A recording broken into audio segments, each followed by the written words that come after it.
In any change situation, the how and what are less important than the why. You see, as you work towards a better financial future, there's not going to be any dearth of excitement. But as you get into the more monotonous execution phase, this excitement tends to wane, and it's obvious, it's natural. The discipline and gusto that we started off with soon gets replaced with this sense of boredom. And since the results are not apparent, or they're not obvious, they're not immediate, this monitoring process and execution process tends to take a back seat. Which is why, to have a sound financial plan, the first thing we need to do is put down our reasons for doing so, our whys. They're going to be the driving force in what we do or how we execute our financial plan. So before we jump into the planning process, I want you to take a minute and put down your reasons why. Why do you want to have a financial plan? Why do you want to get financial freedom? Why do you want to have more wealth, more time for yourself? I've found it best to make it personal. After all, you're not doing this for money itself, right? Money is not the end, but the means to an end. So whatever it is that your reasons are, your whys, put that down. So it may be that you want to follow a passion, you want to travel, you want to become a musician or an athlete, or it may be just that you want to spend more time with your family. Maybe you want to leave behind a legacy. Whatever it is, I want you to focus on that, what it would be like, and put that down, your reasons why. It's going to be important when you go into the execution mode. And if you want this plan to be successful, you have to find the passion that drives you towards it. You could also put down some thoughts of what your financial results would look like going forward, what your dream financial statement would look like, and what that would mean to you on a day-to-day basis. This is important. So when you're feeling less than motivated, when that drive is not there, when you are lost, you don't know why you're really doing this, then you can look at this, you can remind yourself of the reasons why you're doing this. And that, believe me, brings back that commitment, the drive, the excitement even. All you have to do is put yourself in the shoes of your future self. And that sense of fulfillment, that sense of excitement will come rushing back and drive you to take the next actions. The first step to achieving anything is always passion. So keep your passion alive by having the right reasons to motivate you. Set your goals. This is where the excitement really starts. Most of us may never have done this. We never have actually sat down and put together a list of goals that we want to achieve. But if you've never done this before, you may actually struggle with this process, with this part of the process, and putting down what you actually want in words and on paper.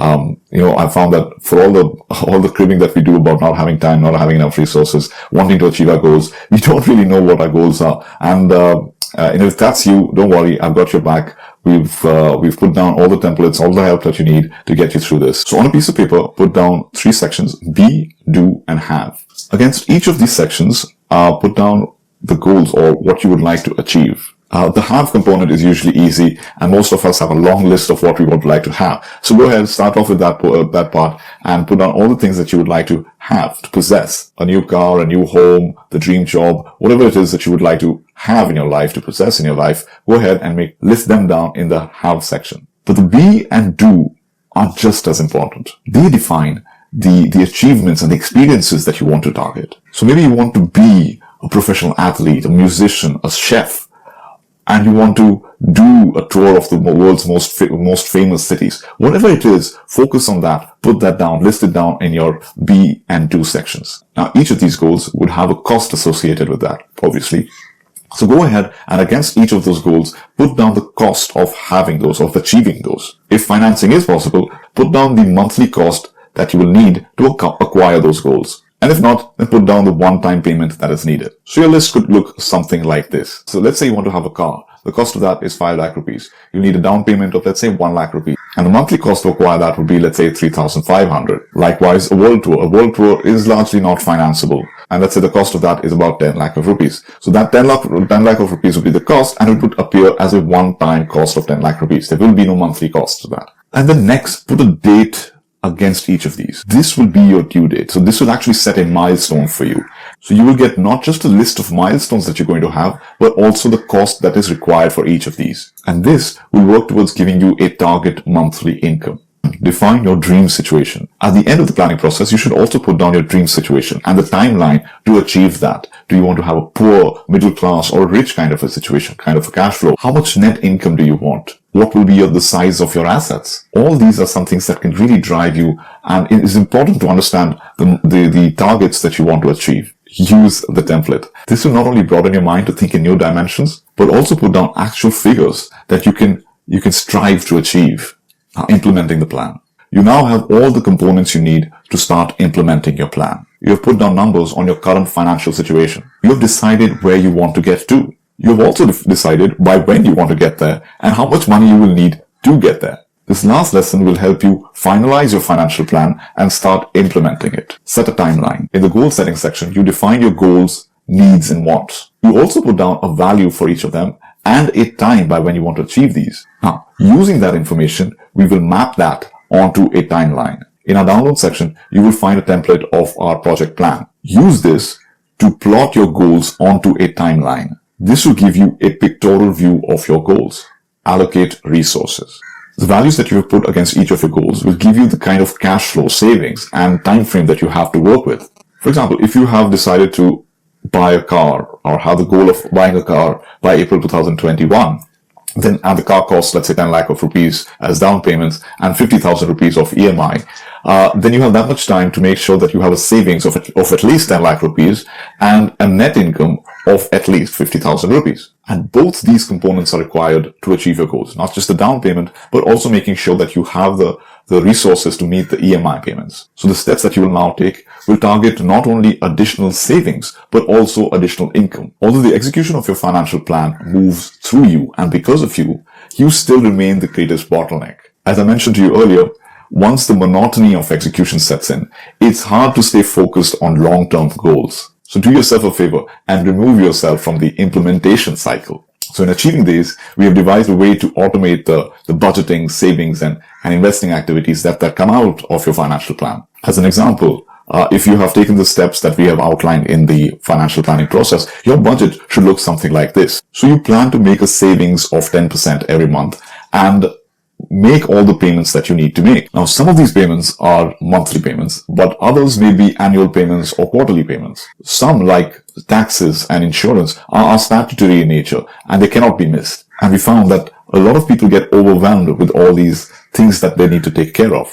But the automatic system that we will set up will remove you from executing this plan. So for this, you will follow these steps. Open separate bank accounts for your salary, savings, statutory payment, annual payments, and monthly payments. Then you will issue standing instructions with your bank and have the budgeted amounts transferred to these independent accounts on a pre-decided date. So for example, if you receive your salary on the 1st of the month, then by the 2nd, you should have transferred the budgeted amount to the other accounts that you have opened. And 4th, you will make the payments for each of these items from the designated accounts. Any surplus in the payments account get transferred to the savings account at the end of the month or a specific period that you decide. So with this system, you have removed yourself as a bottleneck. The system is now in operation and all you have to do is monitor it on a regular interval. At this time, you may also be considering supplementing your income. We've spoken earlier of the 3 asset classes and how a large part of a financial plan consists of investing in real assets.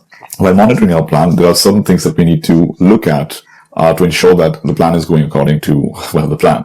So the first thing you will do is actually defining a schedule that you will use to monitor the plan and make sure that it is on course, that it is as you have defined it and as you have structured it. And so put down the dates or recurring dates for the following items. Number 1 is reviewing your financial statement.